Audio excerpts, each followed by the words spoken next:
All right, let's. You got an opening comment, even though we're halfway through? Yeah, Baseball Hall of Fame is in the news with Omar finishing with 52% of the vote. I think he's heading in the right direction.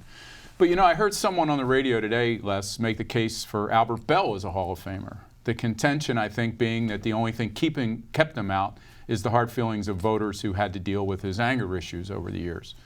You know, Belle was one of the most feared hitters in baseball. His 50-50 season in 1995, I think, spoke to his greatness. But using the same logic that makes Omar Vizquel's longevity a plus in his Hall of Fame evaluation, not a detriment as some voters would argue, the fact that Belle's hip injury, cut his career short can't be ignored. He played just 10 full seasons and parts of 2 more, compiling 381 home runs, 1,726 hits, and 1,239 RBI. He was a 5-time All-Star.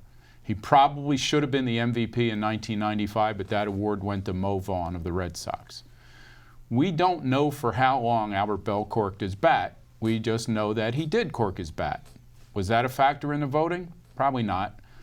I just think that he needed to be greater longer than he was to force voters to ignore his conduct. And there is a character clause in the voting. But as always, I'll stand corrected by Les. Les? Well, first of all, we think he's a Hall of Famer because we're Cleveland Indians fans. Do you think he's a Hall of Famer? No, I think he needed the 2-3 extra years at the same level. However, that being said, that 1995 season of his, that was only 144 games, by the way. Yeah.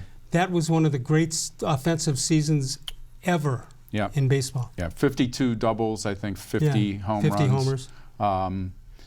You know, when his first year of eligibility in the Hall of Fame, he got 7.7%. That's absurd. And the second year, he got under 5 and was off the ballot.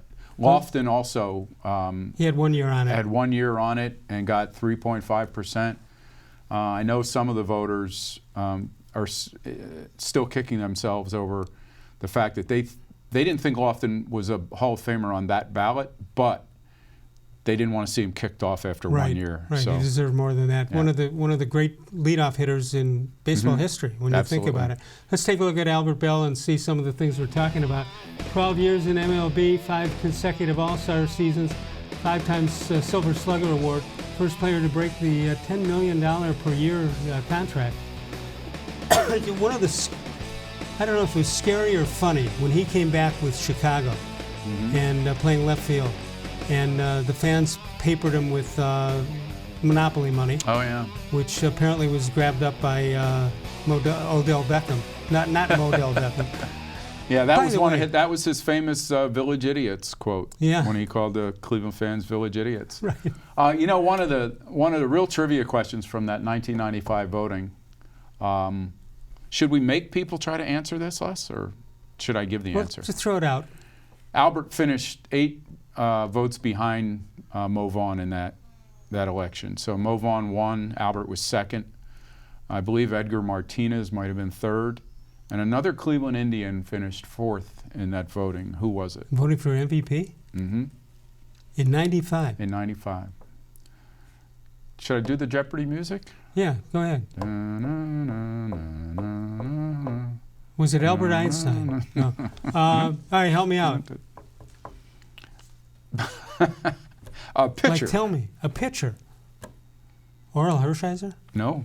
Jose Mesa. Jose Mesa. Yeah. How about that? People forget how good he really was. That year was unbelievable. And, you know, Manny was somewhere in that voting, but obviously he was, you know, 12th or 15th that year. Could you imagine? What a team. My goodness. If you had cable TV or whatever back then in 1941, when 2 people didn't vote for Ted Williams at all, and that year all he did was hit 406. It was pretty good year no matter what. We talked about this voting thing last night a little bit, and I don't understand what some people do with their ballot, and I don't want to criticize anybody because, you know, I think these guys put a lot of thought into what they do in general. You'd hope but you know, do. Starting way back when the fact that like Babe Ruth was not a unanimous selection, right? Your point. Because of that, you have voters now who are.